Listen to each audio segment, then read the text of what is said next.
حضرت ابو امامہ رضی اللہ تعالیٰ عنہ آپ فرماتے ہیں قال رسول اللہ صلی اللہ علیہ وسلم، نبی پاک صلی اللہ تعالیٰ علیہ وبارک وسلم نے ارشاد فرمایا من لم یمنعہ من الحج حاجت ظاہرہ، جس کو حاجت ظاہرہ حج سے روکنے والی نہ ہو،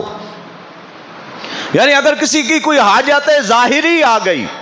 پھر نبی پاک صلی اللہ تعالیٰ علیہ وبارک وسلم نے کچھ اس کی وضاحت فرمائی۔ آقا علیہ السلام نے فرمایا او سلطان جائر، یا کوئی ظالم بادشاہ ہو اور ظالم بادشاہ اس کو حج پر جانے کی اجازت نہیں دیتا، اس کے پاس دولت ہے، استطاعت ہے کہ وہ حج پر جائے، لیکن اب کیونکہ ظالم بادشاہ اسے جانے نہیں دے رہا تو اب وہ گناہگار نہیں ہوگا۔ او مرض حابس، پھر نبی پاک صلی اللہ تعالیٰ علیہ وبارک وسلم نے فرمایا کوئی ایسا مرض ہو، ایسی بیماری ہو کہ جس بیماری کے سبب سے وہ چلنے سے معذور ہو گیا، وہ چل نہیں سکتا، وہ وہاں جا نہیں سکتا، تو ایسی صورتحال میں نبی پاک صلی اللہ تعالیٰ علیہ وبارک وسلم نے فرمایا اگر کوئی ایسا مریض ہے، ایسا بیمار ہے، تو وہ اگر حج کے لیے نہیں جاتا تو وہ بھی گناہگار نہیں ہوگا۔ اگر یہ اس کو نہیں ہے، کوئی حاجت ظاہریہ بھی اس کے لیے نہیں، ظالم بادشاہ بھی نہیں ہے جو اس کو روکے، کوئی ایسی بیماری بھی نہیں ہے کہ جس کی وجہ سے وہ حج بیت اللہ کے اراکین ادا کرنے سے قاصر ہو، اگر اس کے باوجود جو آدمی حج نہیں کرتا، آقا علیہ السلام فرماتے ہیں فمات ولم یحج، وہ اس حالت میں مر گیا استطاعت ہونے کے باوجود، وہ کروڑوں اور اربوں کا وہ مالک ہے، پراپرٹی اس کے پاس اتنی ہے، جائیداد اس کے پاس اتنی ہے، صرف لاکھوں کا وہ رینٹ لیتا ہو، لیکن حج بیت اللہ کے لیے نہ جائے، فماتا فرمایا وہ مر گیا ولم یحج، اور وہ حج کرنے کے لیے نہ گیا، فلیمت ان شاء یہودیا و ان شاء نصرانیا، حضور نے اس کے ساتھ اتنی ناراضگی کا اظہار فرمایا، استطاعت ہونے کے باوجود، کوئی بیماری بھی نہیں، کوئی روکنے والا بھی نہیں، کوئی رکاوٹ بھی نہیں، پھر بھی وہ حج کے لیے نہیں جاتا، تو پھر وہ چاہے تو یہودی مرے چاہے تو عیسائی مرے۔ ہم میں سے ہمارے اس علاقے میں کئی لوگ ایسے ہیں کہ جن کو اللہ رب العزت نے اتنی استطاعت دے رکھی ہے کہ وہ خود بھی اگر حج کرنے کے لیے جائیں تو جا سکتے ہیں، اپنے رشتہ داروں میں سے جو غریب ہیں ان کو اگر بھیجنا چاہیں تو ان کو بھی بھیج سکتے ہیں، اور اپنے فوت شدگان کی جانب سے اگر حج بدل کرانا چاہیں تو وہ حج بدل بھی کروا سکتے ہیں، لیکن اس کے باوجود نہ خود حج پہ جاتے ہیں اور نہ ہی کسی کو وہ حج پر بھیجتے ہیں، تو آقا علیہ السلام نے ان کے ساتھ یہ ناراضگی کا اظہار فرمایا اگر وہ چاہیں تو وہ یہودی ہو کے مریں، چاہے تو وہ عیسائی ہو کے مریں، مسلمانوں کی بستی میں رہنے کے باوجود، کلمہ پڑھنے کے باوجود، نمازیں پڑھنے کے باوجود اگر وہ حج بیت اللہ ان کے اوپر لازم ہے ادا نہیں کرتے، تو پھر آقا علیہ السلام نے ان کے ساتھ یہ ناراضگی کا اظہار فرمایا۔ اسی طریقے سے حضرت عمر فاروق رضی اللہ تعالیٰ عنہ، آپ سے حضرت امام حسن بصری رضی اللہ تعالیٰ عنہ روایت کرتے ہیں، امام حسن بصری فرماتے ہیں کہ حضرت عمر فاروق رضی اللہ تعالیٰ عنہ نے فرمایا لقد ہممت ان ابعث رجالا الی ہذہ الامصار، میں نے اس بات کا ارادہ کیا کہ کچھ لوگوں کو، کارندوں کو میں اپنے ان شہروں کے اندر بھیجوں، فینظر کل من کان لہ جدۃ ولم یحج، کہ وہ جا کر دیکھیں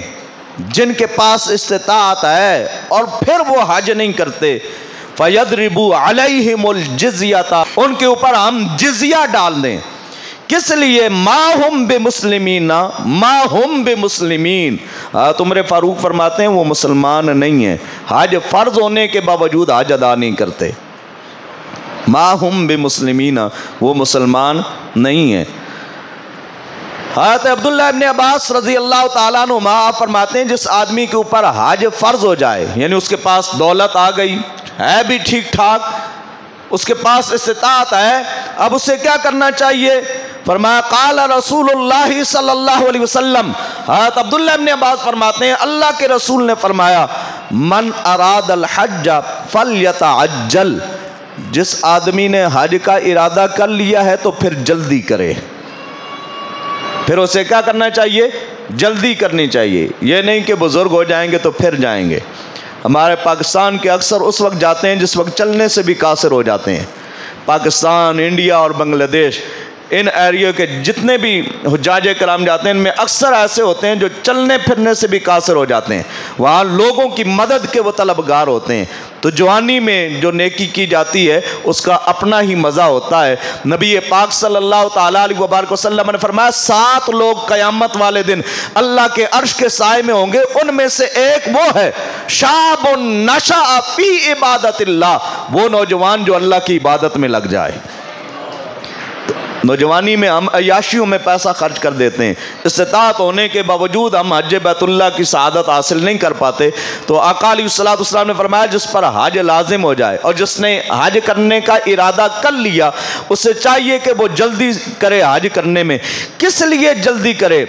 فرمایا اس لیے یہ بھی ہو سکتا ہے کہ وہ بیمار پڑ جائے، ابھی تو تندرست ہے نا، تو حج کرنے میں جلدی کرے، یہ ہو سکتا ہے کہ وہ بیمار پڑ جائے یا اس کی کوئی چیز گم ہو جائے کہ نقصان کی تلافی ان پیسوں سے کرنے لگ جائے، تو اسے چاہیے کہ وہ حج جلدی کرے۔ یا اسے کوئی اور حاجت بھی پیش آ سکتی ہے، بعد میں وہ کہے گا اب بچے بڑے ہو گئے ان کی شادیاں بھی کرنی ہیں، اور حاجت بھی کوئی پیش آ سکتی ہے۔ تو جس کے اوپر حج فرض ہو گیا ہے حضور نے فرمایا وہ حج کرنے میں جلدی کرے، تاخیر نہ کرے۔ اور جو آدمی حج کرتا ہے، حضرت ابو ہریرہ رضی اللہ تعالیٰ عنہ فرماتے ہیں آقا علیہ السلام نے فرمایا من حج ھذا البیت، یہ حدیث مبارکہ کے الفاظ بتاتے ہیں کہ آقا علیہ السلام نے حج کے موقع پر بیت اللہ میں کھڑے ہو کر یہ بیان فرمایا، من حج ھذا البیت، جس آدمی نے اس گھر کا حج کیا یعنی بیت اللہ کا حج کیا، فلم یرفس ولم یفسق، نہ کوئی بے حیائی کی نہ کوئی گناہ کیا، رجع کما ولدتہ امہ، تو حضور علیہ السلام نے فرمایا اب وہ واپس پلٹے گا تو ایسا ہوگا گویا کہ ابھی اس کی ماں نے اسے جنا ہے، یعنی گناہوں سے بالکل وہ پاک ہو جاتا ہے۔ اور نبی پاک صلی اللہ تعالیٰ علیہ وبارک وسلم نے فرمایا العمرۃ الی العمرۃ کفارۃ لما بینہما، اگر کوئی آدمی ایک عمرہ ادا کرتا ہے، عمرہ ادا کرنے کے بعد پھر عمرہ ادا کرتا ہے تو ان 2 عمروں کے درمیان جو اس سے گناہ سرزد ہوتے ہیں دوسرا عمرہ اس کے گناہوں کا کفارہ بن جاتا ہے۔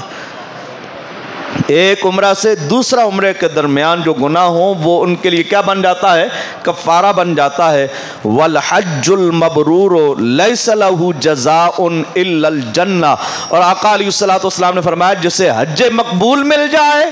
تو پھر حج مقبول کی جزا صرف اور صرف جنت ہے، یعنی اللہ اسے جنت عطا فرمائے گا۔ وہ لوگ جن کے اوپر حج فرض ہو چکا ہے وہ تاخیر نہ کریں، وہ حج بیت اللہ کی ادائیگی کریں، اور جو حج بیت اللہ کی استطاعت رکھنے کے باوجود اگر وہ حج ادا نہیں کرتے، حضرت عمر فاروق رضی اللہ تعالیٰ عنہ آپ فرماتے ہیں کہ وہ مسلمان نہیں ہیں، اور سرکار دو عالم صلی اللہ تعالیٰ علیہ وبارک وسلم نے فرمایا جو اس حالت میں مر جائے تو چاہے تو وہ یہودی ہو کے مرے چاہے تو وہ عیسائی ہو کے مرے۔ یہ اتنی ناراضگی کا اظہار ہے حضور کی جانب سے، تو جنہیں استطاعت اللہ تعالیٰ نے دی ہے وہ حج بیت اللہ ادا کریں، اور جو یہ وقت کھو چکے ہیں استطاعت ہونے کے باوجود انہوں نے حج بیت اللہ ادا نہیں کیا تو وہ اپنی جانب سے حج بدل کروائیں، اپنے رشتہ داروں میں دیکھیں، اپنے محلے داروں میں دیکھیں، اپنے اعزاء و اقرباء میں دیکھیں جو غریب آدمی ہے، جو بیت اللہ تک جانے کی استطاعت نہیں رکھتا، تو اس کا سارا خرچہ کر کے اپنی جانب سے حج کرا دیں، اس کی آنکھیں ٹھنڈک ہو جائیں گی، آپ کا فرض ادا ہو جائے گا۔ اللہ تعالی ہمیں عمل کی توفیق نصیب فرمائے۔